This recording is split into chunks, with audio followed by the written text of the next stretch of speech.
કચ્છ જિલ્લાના મુખ્ય મથક ભુજમાં ટ્રાફિકની વિકરાળ સમસ્યા ઊભી થઈ છે। શહેરના જ્યુબિલી સર્કલ, સ્ટેશન રોડ, છઠ્ઠી બારી, જૂની શાક માર્કેટ, બસ સ્ટેશન સહિતના વિસ્તારોમાં હંમેશા ટ્રાફિકની સમસ્યા રહે છે।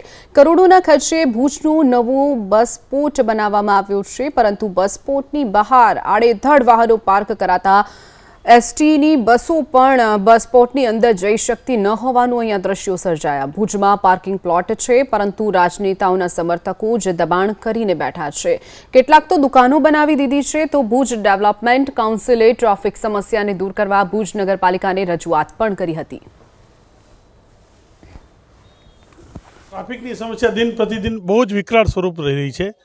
ખાસ કરીને પોલીસની ટ્રાફિક વ્યવસ્થા તંત્ર બિલકુલ ખોરવાઈ ગયું છે। સાથે સાથે નગરપાલિકાની પણ એટલી જ બેદરકારી છે।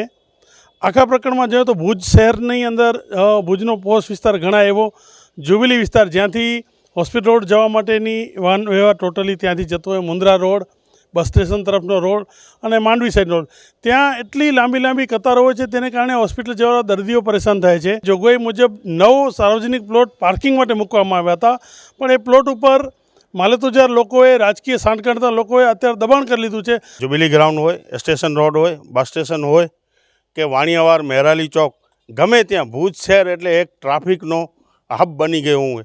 કારણ કે એક બાજુ વિદેશી પ્રવાસીઓની જ્યારે આવજાવ હોય અને બીજી બાજુ ત્યારે જ્યારે ધોરડો ટેન્ટ સિટી માટે પણ લોકો આવતા હોય, આ બધેને ટ્રાફિક માટે બહુ મુશ્કેલી પડી રહી છે। કારણ કે નગરપાલિકા દ્વારા જે તે સમયે સિગ્નલ લગાવવામાં આવ્યા હતા, પણ એ પણ બંધ કરી દેવામાં આવ્યા છે। આવી જ રીતે પાર્કિંગ પ્લોટ ભાડા દ્વારા 36 ફાળવવામાં આવ્યા હતા, પણ માત્ર ને માત્ર કાગળ ઉપર જ હતા। આજ દિવસ સુધી એનો કોઈ નિરાકરણ નથી થઈ શક્યો। આ અંગે વારંવાર અમે રજૂઆતો કરી છે, છતાં આના કોઈ પગલાં લેવામાં આવતા નથી।